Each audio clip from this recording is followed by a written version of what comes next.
इतनी रात को किसका फोन आया होगा? पता नहीं क्यों मुझे बेचैनी हो रही है। दाई माँ कमरे से बाहर आईं। जैसे ही उन्होंने फोन उठाकर आवाज सुनी, फोन उनके हाथ से नीचे गिर गया। वो कांपते हुए सोफे पर बैठ गई और माथे पर हाथ रखकर सिसक सिसक कर रोने लगी। ऐसा नहीं हो सकता। मालिक और मालकिन तो बिल्कुल ठीक ठाक गए थे। ये उन्होंने क्या किया? भगवान, रूबा बेबी को मैं कैसे संभालूंगी? मैं उसे कैसे समझाऊंगी? पहाड़ से उनकी गाड़ी फिसल गई थी। मौके पर ही दोनों की मौत हो गई। ये खबर दाई माँ रूबा को कैसे सुनाती? दाई माँ की रोने की आवाज सुनकर रूबा आंखें मलते हुए बाहर आ गई। क्या हुआ दाई माँ, आप रो क्यों रही हैं? बोलो ना, क्या हुआ? रूबा को बताते समय दाई माँ की जुबान लड़खड़ा रही थी। उन्होंने रूबा को अपने सीने से लगा लिया। अचानक से वह उसे कुछ भी नहीं बता पा रही थी। इसलिए जब उसके माता पिता की लाशें घर लाई गईं, तब रूबा को पता चला कि अब उसके माता पिता इस दुनिया में नहीं रहे। वह रोती हुई दाई माँ से लिपट गई। तभी पीछे से एक औरत ने उसके सिर पर हाथ रखा। माता पिता की मौत के बाद रूबा की देखभाल करने उसके चाचा चाची वहां आ गए थे। दिन बीतते गए और धीरे धीरे चाचा चाची का व्यवहार रूबा के साथ बदलने लगा। हद हो गई है। इसे खाना खिलाने के लिए क्या मैं इसके पीछे पीछे ही घूमती रहूंगी?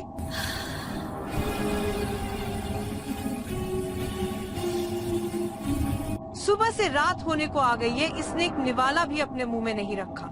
लोग क्या कहेंगे कि मैं इसकी चाची हूँ और इसे इस तरह रख रही हूँ? तुम लोग इसे समझते क्यों नहीं हो? मेरे सिर पर कैसा बोझ डाल दिया है। अब चिंता मत करो मेम साहेब, मैं रूबा बेबी को खाना खिला दूंगी। आप हसीना बेबी को खाना खिला दो। चाची अपनी बेटी से तो बहुत प्यार करती थी, लेकिन रूबा से प्यार नहीं करती थी।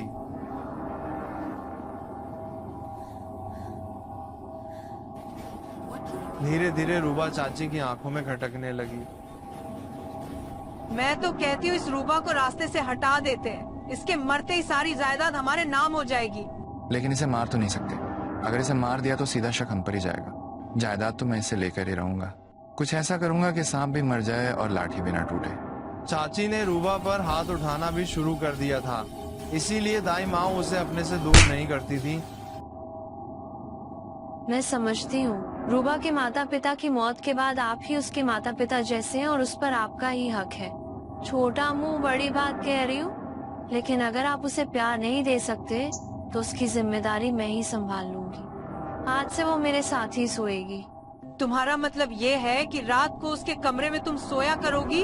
हाँ हाँ, मैं तुम्हारी चालाकी अच्छी तरह समझ रही हूँ। रात को यहीं रुकोगी और सुबह मौका मिलते ही चोरी करके भाग जाओगी। बस करो ये नौटंकी। ये आप क्या कह रही हैं? मैं इस घर में पिछले 9 साल से काम कर रही हूँ। रूबा मुझे खुद से भी ज्यादा प्यारी है और उसके साथ ये सब होते हुए मुझसे देखा नहीं जाता। अगर देखा नहीं जाता तो इसे अपने घर ले जा। छोड़ कहीं की। कितनी बेशर्म है तू। लेकिन मैं तुझे यहाँ रात को रुकने नहीं दूंगी, हरगिज नहीं। तुझ जैसे धोखेबाज लोगों पर मुझे जरा भी भरोसा नहीं है, समझी? नालायक कहीं की। बाहर निकल जा अभी। रूबा को भी अपने चाचा चाची के साथ रहना अच्छा नहीं लगता था। उसके चाचा की बेटी भी उसके साथ अच्छा व्यवहार नहीं करती थी। रूबा अकेली अपने कमरे में बैठी रहती थी। चाची उसे अपनी बेटी के साथ खेलने भी नहीं देती थी। रूबा का भी वहां दम घुटने लगा था। रूबा के माता पिता ने दाई माँ को अपने घर के पीछे एक छोटा सा घर रहने के लिए दिया था। रात को रूबा दाई माँ के पास ही रुकने लगी थी। जब रूबा पहली बार दाई माँ के घर गई तो उसे वहां कुछ अजीब सा महसूस हुआ। दाई माँ, आपके घर से ये अजीब सी बदबू क्यों आ रही है? क्या कोई खाने की चीज खराब हो गई है? रुक, जरा मुझे देखने दो। दाई माँ ने रसोई में सामान टटोला, लेकिन वहां उन्हें कुछ भी नहीं मिला। उसी दौरान उनकी नजर बिस्तर के नीचे पड़ी, जहां लाल रंग की एक पोटली रखी थी। उसे देखकर वो घबरा गईं। वे डरते डरते पोटली उठाकर तुरंत घर के बाहर चली गईं। दाई माँ ने बाहर से घर का दरवाजा बंद किया और थोड़ी दूरी पे जाकर एक जगह मिट्टी खोदी। फिर उन्होंने पोटली को मिट्टी के अंदर दबा दिया। अच्छा हुआ कि रूबा ने इस पोटली को नहीं देखा, वरना बहुत बड़ी परेशानी खड़ी हो जाती। इतनी बड़ी भूल कैसे हो गई मुझसे? मैंने ये पोटली घर के अंदर कैसे छोड़ दी? और आज तो अमावस्या की रात है, बस कहीं कोई अनहोनी ना हो जाए। दाई माँ घबराई हुई थी। उस पोटली को जमीन में दबाने के बाद वो सीधी वापस जाने लगी। तभी पीछे से उनके कानों में एक आवाज पड़ी, रुक जाओ, मुझे भी अपने साथ ले चलो। उस आवाज को सुनकर दाई माँ के पसीने छूट गए। उन्होंने चलने की रफ्तार और तेज कर दी और घबराकर अपने घर की ओर बढ़ने लगी। उनके कानों में वो आवाज लगातार पड़ रही थी। वो दौड़ती हुई अपने घर के अंदर घुसी और उन्होंने दरवाजे को अंदर से बंद कर लिया। वो हाफ रही थी और बुरी तरह पसीने से भीग चुकी थी। क्या हो गया दाई माँ? आप इतनी डरी हुई क्यों हैं? और आपको इतना पसीना क्यों आ रहा है? कुछ नहीं, तू अंदर जाकर सो जा और अभी यहाँ पर मत आना।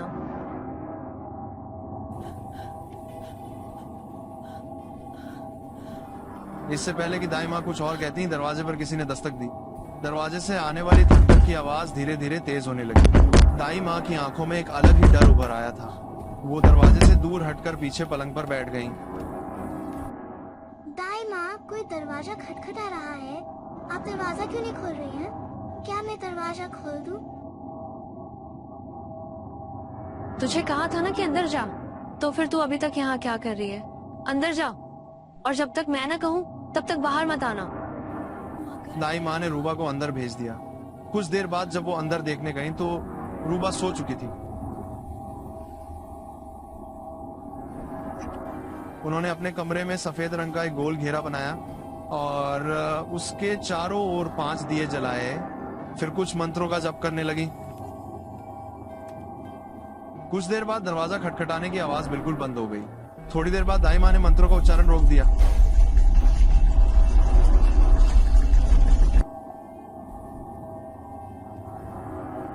और घर के अंदर वाले दरवाजे पे खून से एक निशान बना दिया। आज तो जैसे तैसे बच गई।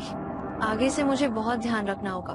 मैं इस दलदल में धंसती चली जा रही हूँ। काश ये सब मैंने शुरू ही ना किया होता। उधर रूबा पीछे के दरवाजे से छिपकर ये सब देख रही थी, लेकिन रूबा को समझ नहीं आ रहा था कि आखिर दाई माँ ने ये सब क्या किया और वो क्या बातें कर रही हैं। लेकिन धीरे धीरे जैसे जैसे रूबा बड़ी हुई उसे सब कुछ समझ आने लगा। आज रूबा 18 साल की हो गई थी। घर में दाई माँ ने उसके लिए केक बनाया था, लेकिन घर में कोई भी उसके जन्मदिन पर खुश नहीं था। कम से कम आज तो रूबा के जन्मदिन पर खुश हो जाइए। रूबा आज 18 साल की हो गई है। मालिक और मालकिन जिंदा होते तो आज के दिन बहुत खुश होते। जिंदा होते तो खुश होते, लेकिन वो जिंदा तो नहीं है ना? खुद तो मर गए, लेकिन हमारे ऊपर ये बोझ छोड़ गए। इसी की वजह से हमें अपना सब कुछ छोड़कर यहाँ आना पड़ा। रहने दो दाई माँ, और कोई जन्मदिन नहीं मनाना मुझे। इस घर में एक पल भी रहती हूँ तो दम घुटता है मेरा। अगर आप लोग मेरे साथ यहाँ नहीं रहना चाहते तो आपकी मर्जी। वैसे भी आज तक कभी ख्याल नहीं रखा आपने मेरा। अपने ही घर में अपनी दाई माँ के साथ अकेले रह सकती हूँ मैं। अगर जाना चाहती है तो जा सकते हैं आप लोग।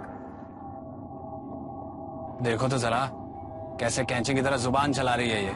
बचपन से लेकर अब तक हमने ही तुम्हारा ध्यान रखा, और बड़ी होते ही हमें यहाँ से जाने को कह रही है। एहसान फरामोश कहीं की, जरा भी शर्म नहीं आई ये सब कहते हुए। ऐसे लोगों को किसी की शर्म नहीं होती। चलो जी अपने कमरे में, बहुत मना लिया इसका जन्मदिन। रूबा भी रोते हुए अपने कमरे में चली गई और चाचा चाची अपने कमरे में चले गए।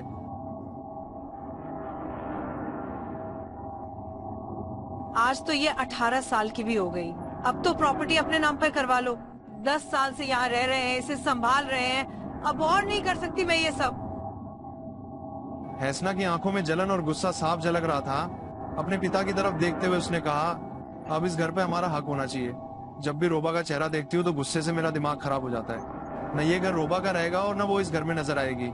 रोबा अब 18 साल की हो चुकी थी और वे लोग इसी दिन का इंतजार कर रहे थे।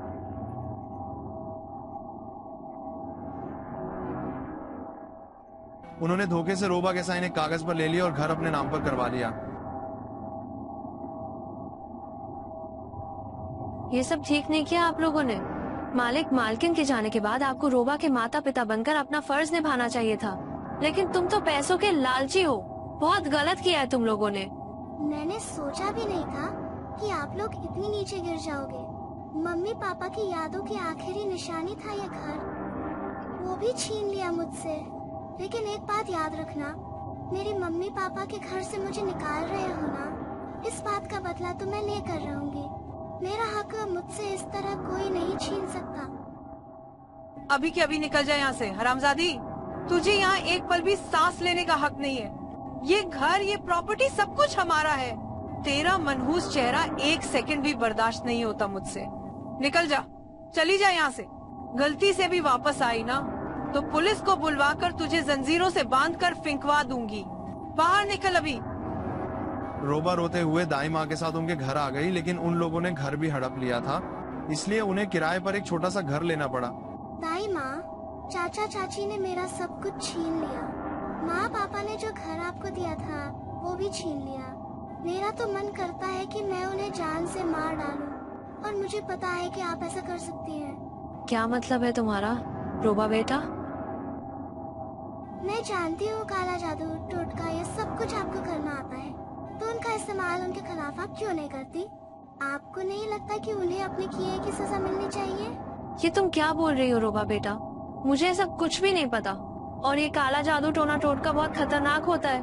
अगर एक बार इसके अंदर फंस जाओ तो इससे बाहर निकलना बहुत मुश्किल होता है। इन सब के बारे में मत सोचो, किसी वकील से बात करो। अब वकील ही इसमें तुम्हारी मदद कर सकता है।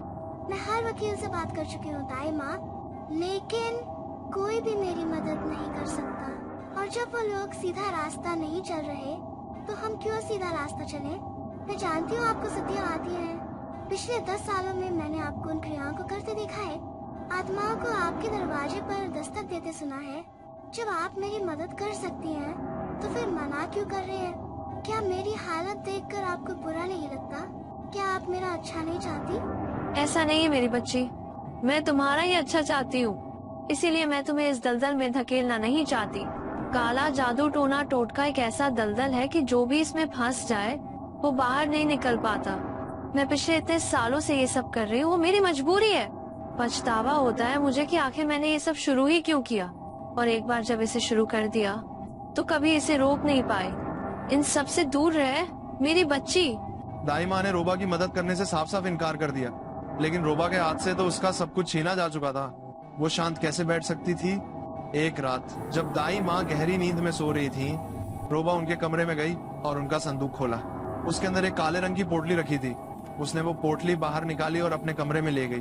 भले ही आप मेरी मदद न करें दाई माँ, लेकिन मैंने इतने साल आपको देखकर वो सब सीख लिया है जिससे आप मुझे रोकना चाहती हैं। चाहे उसका अंजाम मेरे लिए जो भी हो, लेकिन जो कुछ मेरे साथ हुआ है उसका बदला अब मैं लेकर रहूंगी। रोबा के हाथ लग गई है वो काली पोटली, जिसे दाई माँ सालों से छुपा कर रखती थी। आखिर उसमें है क्या? दाई माँ मना करती रही, उसे रोकती रही, लेकिन रोबा का दर्द और उसके बदले की आग